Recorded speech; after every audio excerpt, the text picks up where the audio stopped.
नमस्कार. अखंड सौभाग्यासाठी वटपौर्णिमेचे मंत्र, अर्थ, पारंपरिक नैवेद्य जाणून घेऊयात. चला तर, वटपौर्णिमेच्या दिवशी शास्त्रोक्त मंत्रोच्चार, वडाहाला सूत गुंडाळणे आणि विशेष नैवेद्य अर्पण यामुळे अखंड सौभाग्य, पुत्रपौत्र सुख आणि दुःख सागरातून मुक्ती मिळते, अशी धार्मिक मान्यता आहे. हिंदू संस्कृतीत वटपौर्णिमा हा महिलांसाठी अत्यंत महत्त्वाचा आणि पवित्र सण मानला जातो. वटपौर्णिमेच्या पूजेमध्ये नैवेद्य आणि मंत्रोच्चाराला विशेष महत्त्व असते. शास्त्रोक्त पद्धतीने पूजा करताना योग्य मंत्र म्हटल्यास आणि विशिष्ट नैवेद्याचा मान राखल्यास पूजेची पूर्ण फळ मिळते, अशी धार्मिक मान्यता आहे. यंदा वटपौर्णिमा सोमवार 29 जून 2026 रोजी साजरी केली जात आहे.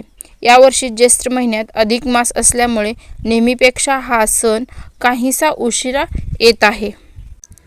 पूजेचे महत्त्वाचे मंत्र आणि त्याचा अर्थ. पूजा करताना आणि प्रदक्षिणा घालताना खालील 3 मुख्य मंत्राचा उच्चार आवर्जून करावा. 1. वडाला सूत गुंडाळताना म्हणजे फेरे मारताना म्हणायचा मंत्र.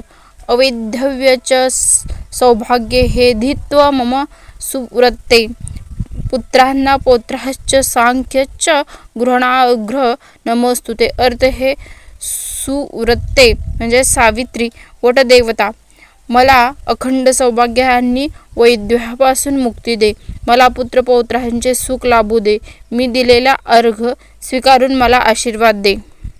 वटवृक्षाला पाणी अर्पण करताना म्हणायचा मंत्र. वट सिंचामि ते मूल सलिलैरमृतोपम्यो यथा शाखा प्रशाखाभिवृद्ध्योऽसि त्वमहितले तथा पुत्रश्च पौत्रश्च संपन्न कुरु मा सदा. अर्थ हे वटवृक्षा, मी तुझ्या मुळांना अमृततुल्य पाण्याने सिंचन करीत आहे. ज्याप्रमाणे पृथ्वीवर माझा फांदा आणि उपशाखांचा विस्तार झाला आहे, त्याचप्रमाणे माझ्या संसारात ही मुले, नातवंडे आणि धनधान्याने संपन्न होऊ दे. पूजेच्या शेवटी वटाला नमस्कार करताना म्हणायचा मंत्र. सावित्री ब्रह्मा वादिनी सर्वदा प्रिय भाषिणी तेल सत्ते नमा पाहि दुःख संसारा सागरात.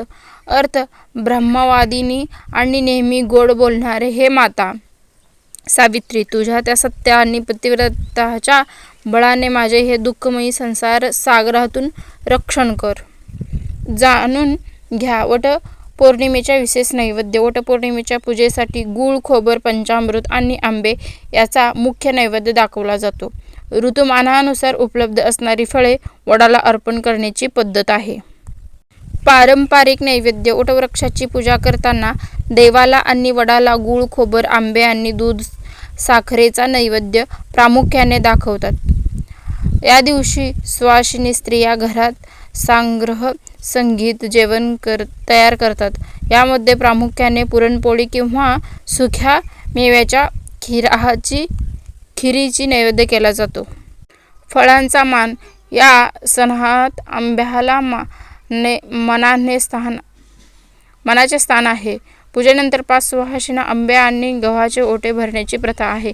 तसेच उपलब्धतेनुसार 5 प्रकारची ऋतुफळे जसे की केळी, सफरचंद, संत्री किंवा मोसंबी, चिक्कू, जांभूळ किंवा फणस पूजेच्या थाळीत किंवा वडाच्या मुळाशी ठेवून नैवेद्य दाखवला जातो.